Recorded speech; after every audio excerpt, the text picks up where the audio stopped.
সুখের ছায়া নিয়ে সাতবর্গ গ্রামে একটি পরিবারে আসছি।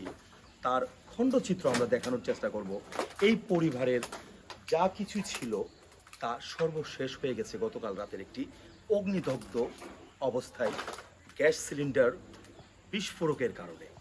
আমরা দেখাবো এই পরিবারের কোনো কিছুই বিন্দু পরিমাণ তারা সংরক্ষণ করতে পারে নাই।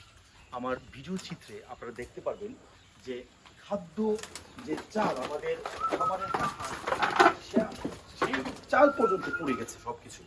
আমি জাস্ট আপনাদেরকে দেখাচ্ছি, আপনারা হচ্ছেন মানব সম্প্রদায়, মানব জাতি। যদি আপনি দেখতে চান এই ধরে দেখেন অবস্থাটা দেখেন, আমি প্রচন্ড দুর্গন্ধ চলতেছে, কিন্তু এই যে দেখেন চাল পুড়ে সর্বনাশ অবস্থা। আর এই ফ্যানটা দেখেন, ফ্যানটার কি একটা অবস্থা দেখেন, কি একটা অবস্থা। আমরা একটা কথাই জানি, আমাদের এই সর্বক্ষেত্রে ছাই হয়ে গেছে, একাকার হয়ে গেছে। দেখতে পাচ্ছেন আজকের এই ভিডিও চিত্রে, ভিডিও যুগে আমি একটা কথাই বলবো, এই ব্যক্তি নিঃস্ব হয়ে গেছে। এই সমাজের অবহেলিত আজকের এই ব্যক্তিকে আমরা সাহায্যের দ্বার প্রান্তে সবার কাছে আমরা একটা টাকা সাহায্য চাচ্ছি ওনার ব্যক্তিগত বিকাশ নাম্বারে। আর আজকের এই প্রতিবেদন চিত্রে আমার এই মানবিক টিমের জন্য আপনারা সর্বোচ্চ সহযোগিতা এবং দ্বার প্রান্তে কাজ করছেন। আমি প্রবাসী ভাই আপনাদেরকে সেলুট জানাই। আপনারা ভিডিও চিত্র দেখা মাত্রই আপনারা কিন্তু এই সমাজের চিত্রগুলো তুলে ধরতেছে।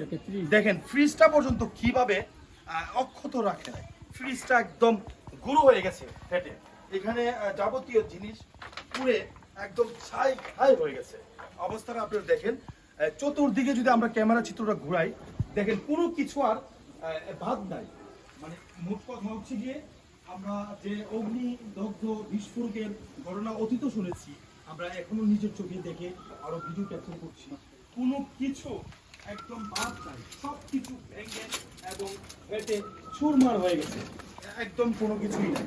তো সব মিলে পরিকাজ হারিজিতি নাহিলা, এই বিশ্বের কাছে, এই দরবারের কাছে আমরা সবাই সহযোগিতা চাচ্ছি। এই হতদরিদ্র পরিবারের আজকে নিঃস্ব হয়ে গেছে যে অবস্থায়, সেই অবস্থায় আমরা সবার নিকট সাহায্যের দ্বার প্রান্তে আমরা একটা কথাই বলবো, এই পরিবারকে আপনারা একটা টাকা দান করুন, একটা টাকা দান করুন। এই পরিবারের এই দুঃসময় এবং এই সুখের ছায়ায় আপনার পাশে দাঁড়ান। সমাজ তথা এই সাতবর্গ গ্রামের যুবক সমাজদেরকে আমি অনুরোধ করব এবং প্রবাসী ভাইদেরকে আমি অনুরোধ করব, আসুন না ভাই, এই পরিবারের আমরা ধারায়, যে পরিবার গতকাল রাতে অগ্নিদগ্ধ হয়ে বিস্ফোরকে পুরো নিঃস্ব হয়ে গেছে, এখন দুমুঠো খাবারের জন্য এই পার ওই পার, এই পাড়া ওই পাড়ায় ঘুরতেছে, আপনারা দয়া করে খাবারের ব্যবস্থা করে দেন।